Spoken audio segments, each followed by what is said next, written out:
बिस्मिल्लाहिर्रहमानिर्रहीम। मैं तुहाडा खादम चौधरी आबद मेरी तरफों सारे किसान भाइयों दोस्तों अस्सलाम वालेकुम।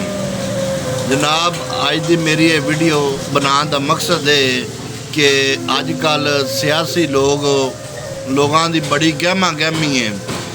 हर एक जिन्होंने कभी सारा साल नहीं मिलते उन्होंने दुख सुख विच उन्होंने किसी गम में शरीक नहीं होंगे। हुण सारे बंदे जाते पे ने, उन्होंने जफ्फियां पाते पे ने, सारा कुछ करते पे ने।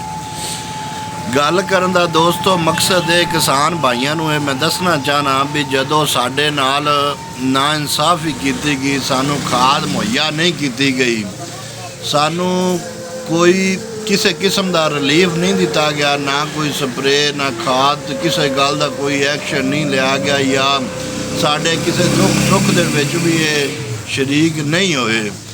हुण जिहड़ा है ना सानू भी आपदा कदम सोच ते चावना चाहिए ताकि साढ़े आवन वाले वक्त जिहड़ा है ना उहदे विच सानू कुछ ना कुछ उहदा फायदा होवे। गल करन दा मकसद है दोस्तों इहदे विच एक छोटा जिहा तुहानू मज़ाहिया वाक़या सुनाना कि एक दोस्त की नवीं शादी होंदी है।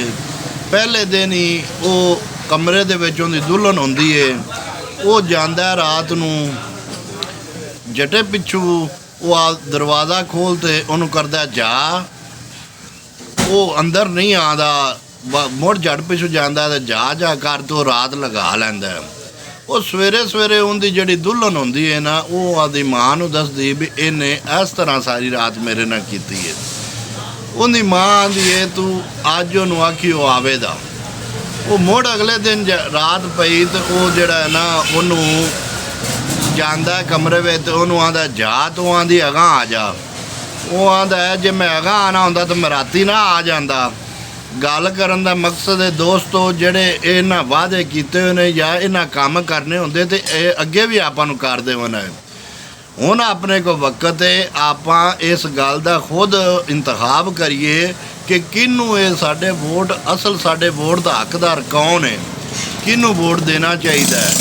ये ना होवे ये पिछले साल तरह अगे पिछले चंद सालों तरह आप फिर भी उवें लाइनां में लगते जलील होंदे फिरीए या साडी कोई गली का उवें गटर होवन, उवें कूड़ा किरकट पिया होवे, साडे उवें मसैल पे होवन। कोई बंदा ये वोट लावन तो ये चुप करते आदा टुर जाते हैं, मुड़ सानू साढ़े रंगे गरीब बंदियां ये सियाणदे भी नहीं भी बंदे कौन ने। दोस्तों अज वक्त है आपदा सोच समझते अल्लाह पाक ने सारिਆਂ ਨੂੰ शऊर दिता है, अकल दी है। इस गल का हर बंदा आपदे आपदे इलाके विच आपदी थां ते इस गल का इंतखाब करो कि किहड़ा इस वोट का सही हकदार है।